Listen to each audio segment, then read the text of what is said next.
Chennai shopping mall లో sensational Dasara triple ధమాకా. Spot gifts, combo offers, instant discounts. అప్పుడప్పుడు ఈ కళ్ళజోడు పెట్టుకుంటాను. ఇది నా రీడింగ్ గ్లాసెస్ కూడా.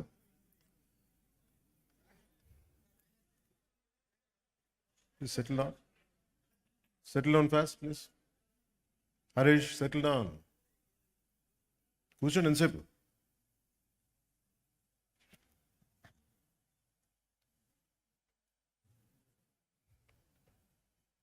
ఓజీ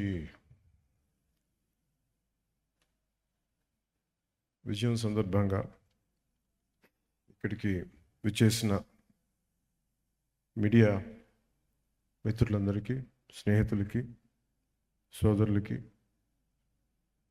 సోదరిమణులందరికీ ఓజీ యూనిట్ తరఫున మీ అందరికీ నా హృదయపూర్వక నమస్కారాలు.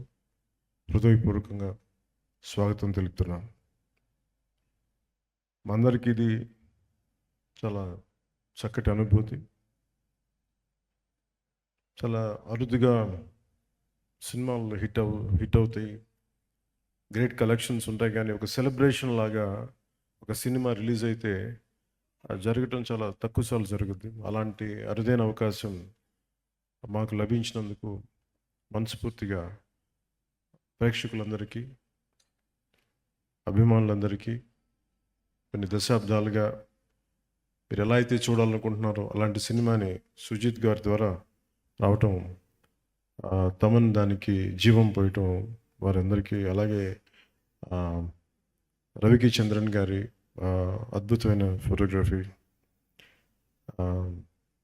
ఇమ్రాన్ హష్మి గారు, ప్రియాంక మోహన్ జీ, శ్రేయారెడ్డి గారు, అర్జున్ దాస్ జీ, ప్రకాష్ రాజ్ గారు, సౌరవ్ లోకేష్, తేజ్ సప్రూజీ, రాహుల్ రవీంద్రన్ జీ, వెంకట్ గారు, సుధీర్ నాయర్, హరీష్ ఉత్తానం, అభిమన్యు సింగ్ గారు అండ్ ఉపేంద్ర గారు, ఇంకా నటులందరికీ కూడా ప్రత్యేకించి ప్రతి ఒక్కరికి నా హృదయపూర్వక ధన్యవాదాలు.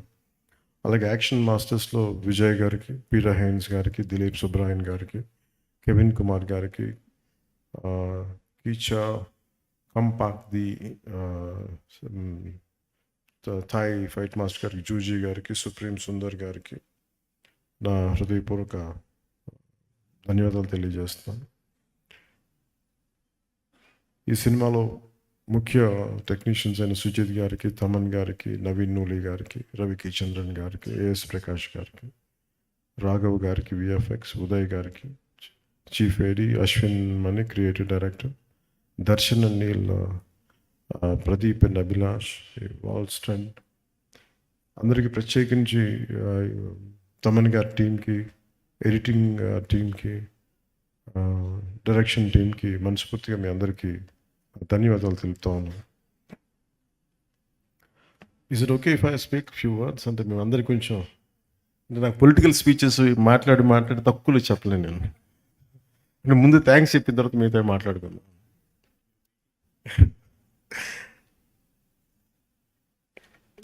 ఫిల్మ్ నాకు ఎప్పుడు మేబీ పాలిటిక్స్లో ఉండొచ్చు,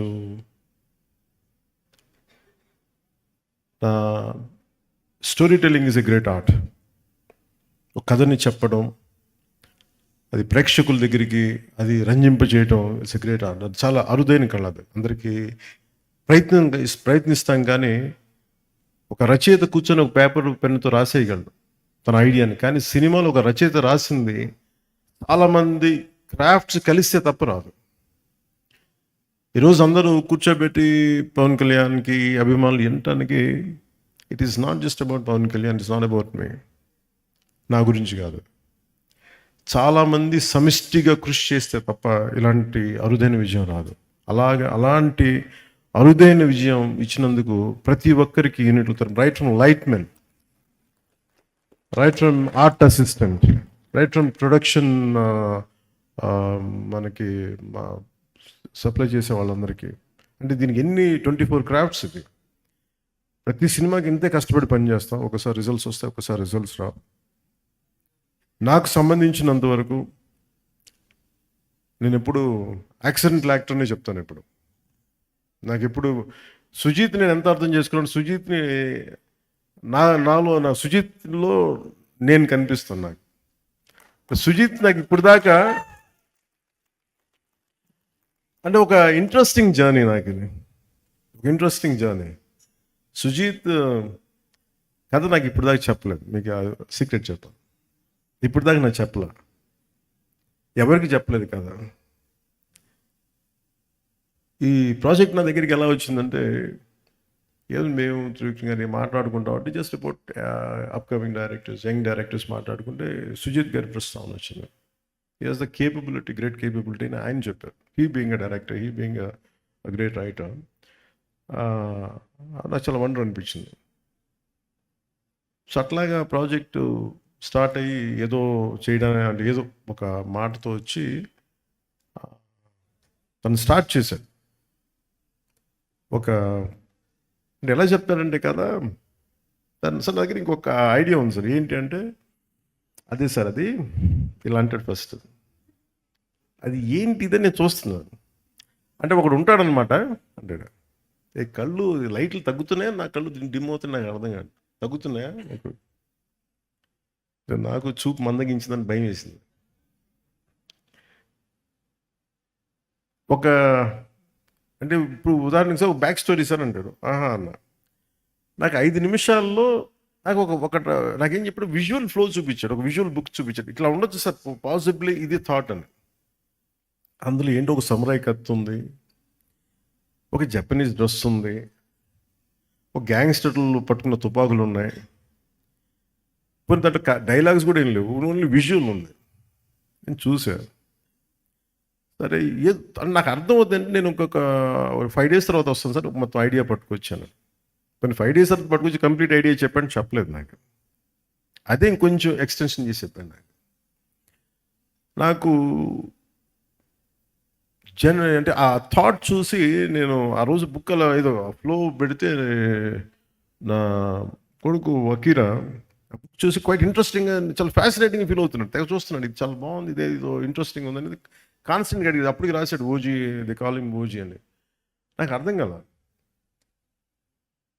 సో నాకు ఇది, he's the director for GenZ Sujith.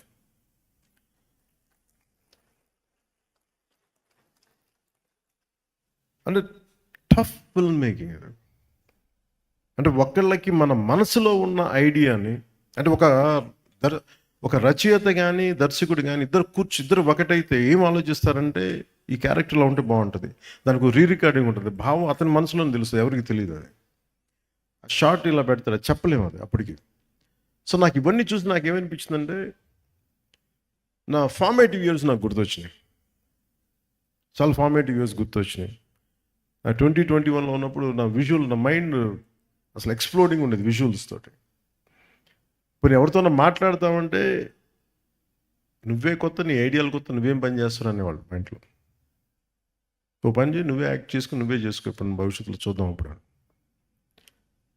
So అలాగా నా కెరీర్ అలా స్టార్ట్ అయ్యి నేను షార్ట్ ఫిల్మ్స్ తీసేవాడిని. ఈ న్యూయార్క్లో ఒక ఫిల్మ్ అప్రిసియేషన్ కోర్స్కి వెళ్ళడానికి, ఒక 3 month కోర్స్కి వెళ్ళడానికి ఒక షార్ట్ ఫిల్మ్ చేయమంటే అలా చిన్న షార్ట్ ఫిల్మ్ చేశాను. అలా నాకు ఈ చిన్న షార్ట్ ఫిల్మ్ ఫెస్టివల్స్కి వెళ్ళడానికి ఇవన్నీ నాకు అలవాటు అయిపోయి, అది నాకు కనిపించాడు. సుజిత్ అప్పటికి ప్రభాస్ గారితో సినిమా తీశాడు, ఇవన్నీ తెలిసినప్పటికీ కూడా నాకు తనలో ఉన్న ఎంతూజియాజం ఎలా అనిపించింది అంటే, చాలా క్వైట్ కంటీజియస్. అబ్బాయి ఏదో చెప్తున్నాడు కానీ భావం పూర్తిగా చెప్పలేకపోతున్నాడు, కానీ లోపల ఎంత ఉంది, అది it's like A volcano which is ready to explode. So నాకు అది కనిపించేది చూసి ఈ ఫిలిం స్టార్ట్ చేసినప్పుడు ఎవరిని రూపించేయాలంటే, మళ్ళీ ఒక సెల్యులాయిడ్ పోయెట్ రవికే చంద్రన్ గారు రైట్ అనిపించింది సినిమాకి. అంతకుముందు ఆయనతో భీమ్లా నాయక్ చేసినప్పుడు నాకు ఆయన గురించి ఎప్పుడు తెలుసు. నాకు భీమ్లా నాయక్ ఆయన చేసినప్పుడు వారిని అప్రోచ్ అవ్వడం జరిగింది. ఆయన ఈ డిస్కషన్లో ఈ సినిమాని ఇలా చేయొచ్చు అని మాట్లాడుతూ, టుగెదర్ తమన్ మన సుజిత్ గారుని రవికే చంద్రన్ గారు కూర్చోబెట్టి దీన్ని 80s 90s చేసి మరింత బాగుంటుంది అనిపించింది. దట్స్ హౌ ఆ లుక్ కొత్తగా వచ్చింది దీంట్లో. అలాగే నాకు ఈ పర్టికులర్ ఫిల్మ్ సక్సెస్ సెలబ్రేషన్ చేసుకున్నారు ఆఫ్టర్ అంటే ఈ జానీ పెట్టగా నేను చెప్పా అది ఆల్రెడీ ఫెయిల్ అయింది, దానికి మళ్ళీ ఒకవేళ తేడా పడితే మళ్ళీ నాకు తేడా, నా భవిష్యత్తులో మొత్తం మూసేస్తున్నా భయం ఉండేది నాకు. ఒకసారి నమ్మి చేసేయటమే. నేను ఎప్పుడు భయపడలేదు సినిమా సక్సెస్ కానీ ఫెయిల్యూర్కి కానీ. ఈవెన్ రీసెంట్ హరిహర వీరమల్లు కూడా ఎప్పుడు బెస్ట్ ఇస్తాం. నేను ఎప్పుడు ఏం కోరుకుంటానంటే ఈ సినిమాని, నాకంటే ఇంతమంది సింగర్స్ ఉన్నారు, డైరెక్షన్ టీం ఇంతమంది, ఇంక్లూడింగ్ లిరిక్ రైటర్ లాంటి విశ్వ నాకు గోకులంలో సీత ఫంక్షన్కి అనుకుంటా కూర్చోబెట్టి, నాకు ఇతని అబ్బాయి ఇంగ్లీష్లో చాలా పాటలు పాడతాడు, నాకు మైకేల్ జాక్సన్ చాలా ఇష్టం, ఇలా బిల్లీ జీన్ పాట పాడతానంటే అతను కూర్చోబెట్టి పాడించాం ఆ రోజున. సో అలాంటి ఈ రోజున కూర్చోబెట్టే మంచి ఈ లిరిక్ రైటర్గా ఈ సినిమాకి ఇంత సక్సెస్ అందించడం అంటే నాకు ఒక ఆ జర్నీ తాలూకు గ్రోత్ అర్థమవుతూ ఉంటుంది. అంటే ఎక్కడో ప్రారంభమై మనందరం చిన్నగా ప్రారంభమై ఒక 2 decades తర్వాత హౌ డు వి ఎక్స్పాండ్, ఆ గ్రోత్ నాకు చాలా ఆనందాన్ని ఇచ్చింది. అలాగే ఈ సినిమాకి సంబంధించి నేను మొన్న చెప్పాను, నాకు team work is the key for any success. నేను చాలాసార్లు ఫెయిల్ అయింది ల్యాక్ ఆఫ్ టీమ్ వర్క్. నా ఎఫర్ట్స్ ఎప్పుడు తగ్గవు. నా ఎఫర్ట్స్ ఈ సినిమాకి ఎంత పెట్టిన అన్ని సినిమాలకి ఇంత పెట్టి ఒక ఇంచు కూడా, ఇన్ఫాక్ట్ చెప్పాలని నాకు అంత బరువు ఇవ్వలేదు సుజిత్ ఈ సినిమా మేకింగ్లో. మిగతా సినిమాలు చేసినప్పుడు టన్నుల బరువు మీద వేసుకుని అంత పని చేసామండి. రిజల్ట్ అంటే మొత్తం ఒక టన్ను తవ్వితే పిసరంత రిజల్ట్ కనిపించేది. అలాంటి ఈ సినిమా సక్సెస్ సుజీత్ ఎక్కడో ఒక కాన్సెప్ట్ స్టార్ట్ చేసి, ఒక విజువల్ స్టార్ట్ చేసి, ఒక చిన్నపాటి విజువల్తో స్టార్ట్ చేసిన కథ ఎంతమంది చేరారు ఈరోజు మనందరికీ తెలుస్తుంది. స్టేజ్ మీదకి ఎంతమంది ఆర్ట్ డైరెక్షన్ డిపార్ట్మెంట్ నిద్రాహారాలు మానేసి. అలాగే తమన్ అంటే brilliant piece of work. Thaman నాకు ఎలా తెలుసు అంటే, మణిశర్మ గారి దగ్గరికి నేను మ్యూజిక్ సిటీస్కి వెళ్ళినప్పుడు ఒక ఒక కీబోర్డ్ ప్రోగ్రామ్ అని మీకు పరిచయం చేస్తాను చెప్పి తీసుకొచ్చేలా చేసేవాడు. ఇట్లాగే ఉన్నాడు అప్పుడు కూడా, అదే జోష్ అదొకటి ఎప్పుడు ఊగుతూ ఉన్నాడు, ఏదో ఊపేద్దాం ఉన్నాడు. సో నాకు కూర్చోబెట్టి ఇప్పుడు ఆ కుటుంబ శంకర్లో ర్యాప్ సాంగ్ ఒకటి ఉంటుంది, అది కూర్చోబెట్టి గంగయ్యమన్ గారి అబ్బాయి చేత పాడించి. సో అంటే నాకు ఆ రోజు నుంచి దాని ఇండివిజువల్ మ్యూజిక్ డైరెక్టర్ అయ్యి and phenomenal music. But Thaman has done is magical job. Magical చెప్తాను చేస్తుంది. అలాగే నవీన్ నూలి గారి ఎడిటింగ్ ఎంత డిఫికల్ట్ ఎడిటింగ్ అంటే ఇది. అంటే కథ చాలా చిన్న కథ, పెద్ద కథగా గొప్ప, కానీ కథనం చాలా గొప్పది. ఎలా చెప్పాలి ఈ కథని, ఎప్పుడు చెప్పాలి, ఎంత పాయింట్లు చెప్పాలి. ఇందాక సుజీత్ చెప్పినట్టుగా హీరో ఎలివేషన్, అందరు హీరో ఎలివేషన్ చూస్తున్నారు. పవన్ కళ్యాణ్ ఇలా చూపించాను, నాకు అది చెప్పలే. ఒక తండ్రి కథ చెప్పాడు, ఒక నాన్న కథ చెప్పాడు. అంటే వీటన్నిటి యాక్షన్ వెనకాల ఒక ఇద్దరు, ఒక భార్యాభర్తలు కదా, చిన్న కుటుంబం కదా, అది అందరూ యాక్షన్ ఎలివేషన్ చూస్తున్నారు. కానీ నేను సుజీత్లో సెన్సిటివ్ డ్రామాని చేయగలిగే ఒక గొప్ప దర్శకుని చూశాను నేను ఈ సినిమాలో. అలాగే ఏఎస్ ప్రకాష్ గారి ఆ పీరియడ్ తీసుకెళ్ళడానికి మనస్ఫూర్తిగా మీకు చాలా చాలా బాగా చేశారు ఏఎస్ ప్రకాష్ గారు.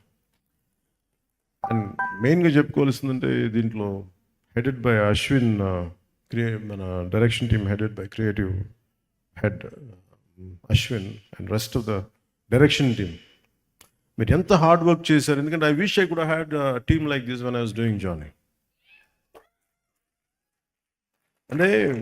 అంటే నేను ఒక కాషన్ ఇస్తాను మీ అందరికీ, don't drown yourself in success. ఎందుకంటే సక్సెస్ రాగానే నేను ఫేస్ చేసినట్టు చెప్తాను. ఖుషి అయిపోగానే ఆ సినిమాలో భాగస్వాములను ప్రతి ఒక్కళ్ళు, నేను ఎప్పుడు టీం వర్క్ నమ్మేవాడిని. నాతో ఉండే టీం అందరూ they thought they are, it's because of them. నేనే లేకపోతే ఈ షాట్ వచ్చినాక, నేనే లేకపోతే ఇట్లా విడిపోయారు అందరు.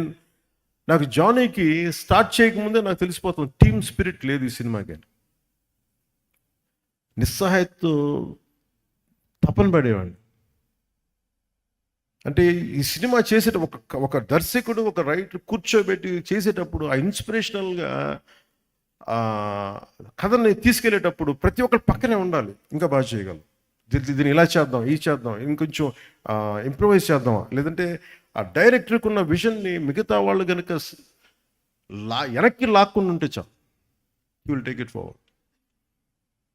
సో నాకు ఆ లోటు ఉండిపోయింది, నాకు జానీ నుంచి నిస్సహాయత ఉండిపోయింది.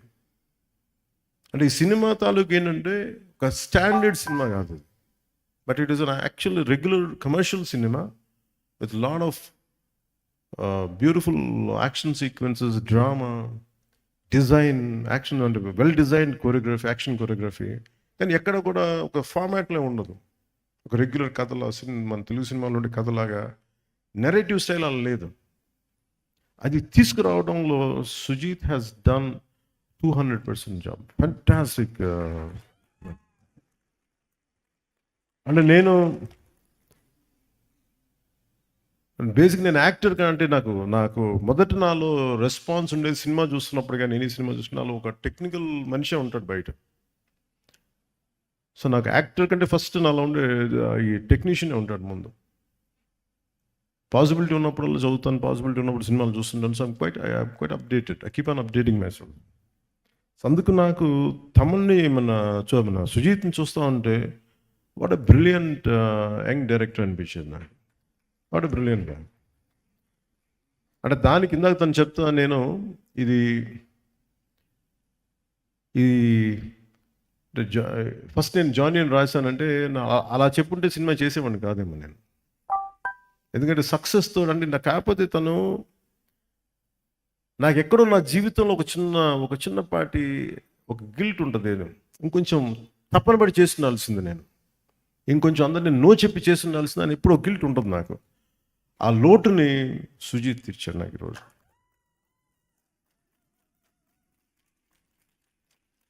అలాగే మీ టీం అందరికీ కూడా today this success, especially for direction team, editing team, anyone who, all the newcomers, all the youngsters, I wish you bright future, అంటే థండరస్ ఫ్యూచర్ని కోరుకుంటున్నాను మీ అందరు. కాదు ఒక్కటి గుర్తుపెట్టుకోండి, don't get carried away by success. సక్సెస్లో వస్తాయి, వెళ్ళిపోతాయి. It's not about collections, it's not about thing, it's how well you have the ability to tell a story.